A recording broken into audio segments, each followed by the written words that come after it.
Nigel Farage appeared on BBC Question Time and completely obliterated the Labour Party and their policies, in particular net zero. He explains why it's not beneficial and how it costs taxpayers loads of money per year, whilst throwing a few jabs at the party. We will show you this clip in today's video, but first make sure you like this video and subscribe to the channel for more British content. So, as stated in the intro, have a watch. Is the expense of net zero justifiable during a cost of living crisis? Nigel. Insane, unachievable, can't be done, done with the best of intentions, but with a total lack of knowledge of how power systems work, of how dependent we are on electricity. And frankly, we're beggaring ourselves. Do you know, we have the most expensive electricity in the world. Is it any wonder that our steelworks are closing? Is it any wonder that our biggest refinery is about to close in Scotland? Is it any wonder both aluminium smelters are gone? Our chemicals are going.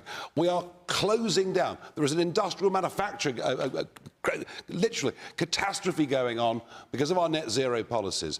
All you individually, your households for the last 20 years have been paying 15 to 20% more on your electricity bills to subsidise foreign companies building great big wind farms in the North Sea. Do we want good energy? Do we want good clean energy? Do we care about the environment? Yes, yes and yes to all of those things. So what's your policy? What is Reform's policy? Well, there is no question that governments have ducked nuclear. But what's your policy? Well, we should have done what Alistair should have done when he was there, which is to renew Britain's nuclear energy, which produces zero carbon energy 24/7. It's not intermittent. Labour ducked it. So what would the you do Tories now? ducked it.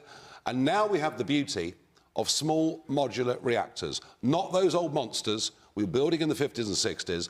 And all I will say is this on wind energy. If it can pay for itself, fine. But what Ed Miliband has done, he's struck 171 deals at high strike prices. Our energy costs will go up over the next few years. We'll be poorer.